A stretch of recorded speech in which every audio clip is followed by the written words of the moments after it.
Bismillahirrahmanirrahim. Assalamualaikum warahmatullahi wabarakatuh. Waalaikumsalam Waalaikumsalam warahmatullahi warahmatullahi wabarakatuh. Para pemirsa Siraman Kolbu dimanapun berada, khususnya para kepala keluarga, para suami, para ayah semuanya, yang insya Allah memberikan pemahaman agama untuk keluarganya, Pak Ustadz ya, untuk anggota Insya Allah. keluarganya, untuk istrinya, untuk anaknya semuanya dimanapun berada, para pejuang nafkah, yang sempat menyaksikan Siraman Kolbu sebelum berangkat kerja, mudah-mudahan jadi ilmu yang bermanfaat untuk kita semua. Amin Allahumma amin. Amin, ya Rabbal. Senang sekali saya Bubi Maulana beserta Pak Ustadz Danu bisa menemani pemirsa semua di program kesayangan kita. Di mana lagi kalau bukan di Siraman Kolbu, sejukkan hati. Pemirsa, kenapa sih mungkin ada yang bertanya ibu-ibunya kok Mas Bubi nyebutnya kepala keluarga aja, ibu rumah tangganya enggak? Karena pagi hari ini temanya pas sama para ayah, sama para kepala keluarga, sama para pejuang nafkah ya.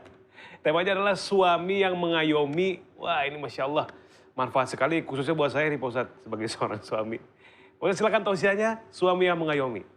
Bismillahirrahmanirrahim. Assalamualaikum warahmatullahi wabarakatuh. Waalaikumsalam warahmatullahi wabarakatuh. Amin ya Rabbal alamin. Alhamdulillah, mudah-mudahan pagi hari ini Allah memberikan kesehatan dan hidayahnya kepada kita semua. Amin ya Rabbal Amin. alamin.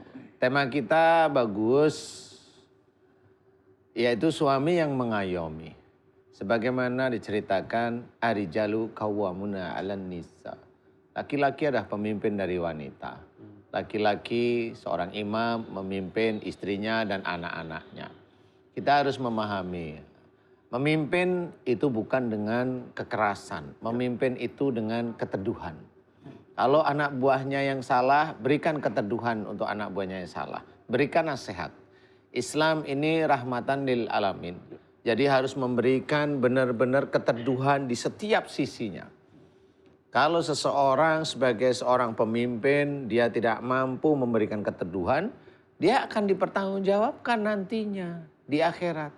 Bagaimana dia senantiasa harus belajar dengan istrinya, dengan keluarganya agar tetap bisa mengajarkan syariat Islam.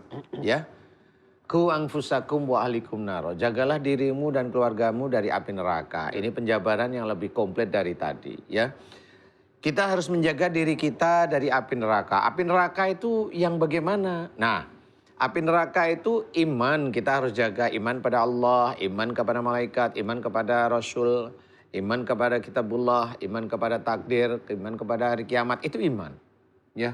Kemudian kalau Allah mengizinkan kita itu syiar pendakwah, ya kita harus tahu bahwa dakwah itu jangan menjadikan jamaahnya itu kacau, morat-marit, atau merasa kelompoknya itu benar, itu juga nggak boleh.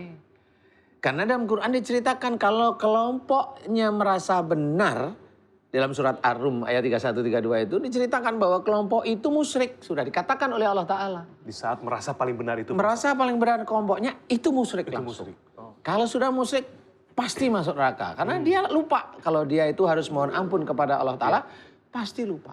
Nah ini harus kita jaga. Kalau itu sudah seperti itu pasti masuk neraka. Makanya kalau kelompok itu hanya tempat silaturahim sebenarnya. Betul. Ya, tempat silaturahim. Semua saudara kita kalau sudah kita itu melantunkan syahadat, itu saudara kita. Iya. Kalau ada kekurangan dimaklumi, wong kita juga manusia.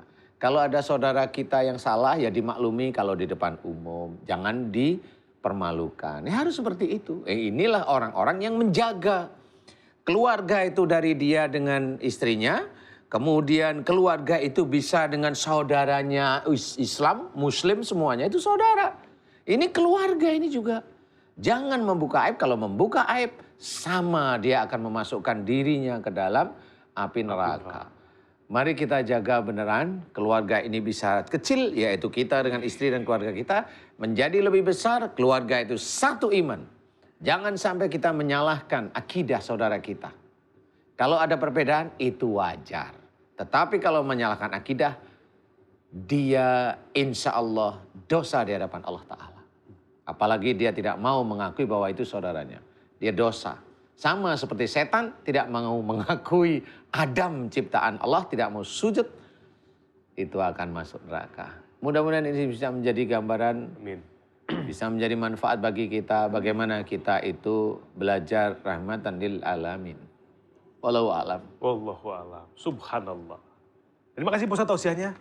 Selanjutnya akan memberikan tausiah seputar tema kita pagi hari inilah suami yang mengayomi. Kita persilakan Ustadz Asep Hidayat. Pak Ustadz, silakan. Baik, terima kasih. Bismillahirrahmanirrahim. Assalamualaikum warahmatullahi wabarakatuh. Waalaikumsalam warahmatullahi. Alhamdulillahirrabbilalamin. Allahumma salli ala Muhammad wa ala ali Sayyidina Muhammad.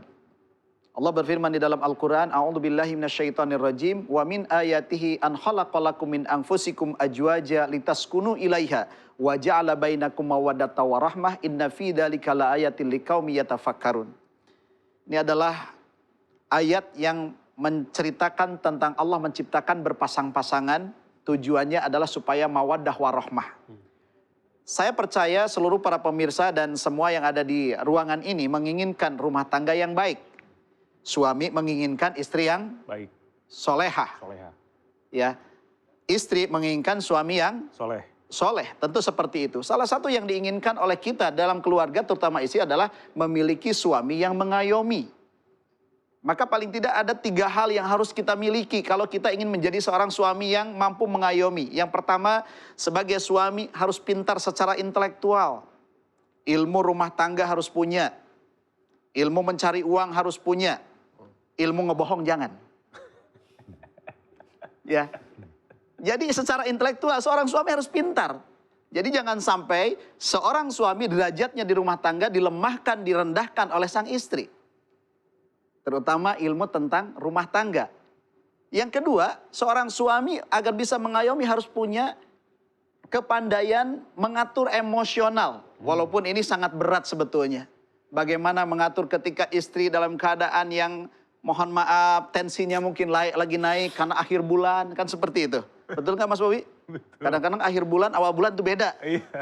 Seorang suami yang baik adalah secara emosional harus mampu mengontrol. Jadi pinter, ya intelektualnya, emosional mampu terjaga. Dan yang terakhir ini yang harus kita miliki apa? Kita harus sebagai seorang suami itu harus memiliki kepandaian secara spiritual.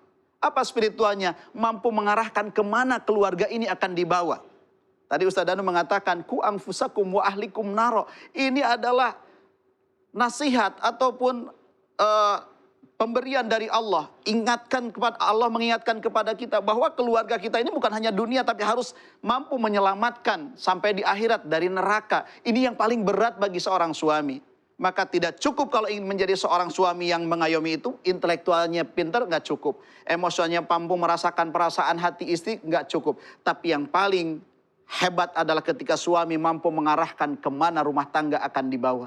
Contoh yang tidak jauh-jauh lah, ya mungkin yang sering didengar adalah Nabi Muhammad. Karena kepada siapa lagi kita mencontoh, beliau adalah seorang yang intelektualnya hebat, emosionalnya, makanya ya Khumairah. Nah kalau kita seperti itu enggak? Kira-kira Mas Bobi sama istri? Kadang-kadang ya, mudah-mudahan ya. Tapi secara spiritualnya mampu mengajak seluruh istrinya dan juga keluarganya masuk ke dalam surganya Allah. Artinya terbebas dari api neraka. Ini hebat. Maka insya Allah mudah-mudahan dengan pertemuan yang sangat sedikit ini bisa bermanfaat untuk diri saya dan kita semuanya. Wallahu a'lam bishawab, wal afu minkum, wassalamualaikum warahmatullahi wabarakatuh. Waalaikumsalam warahmatullahi wabarakatuh. Pak Ustadz, terima kasih. Sama-sama. Kalau saya mah kadang kalau itu kan kalau Rasulullah sama istrinya kan ya Khumairah. Iya. Kalau orang kita kan sama istrinya kan kalau istrinya kurus Ius. Ya. Kalau agak gerutan dikit Idut, Mbil. Itu boleh juga kan ya? Tapi menghina. Iya sih, lebih ke gemes ya. Gemes gitu. ya. Baik, terima kasih Pak Ustadz Asep, Pak Ustadz Danu, terima kasih atas tausiahnya.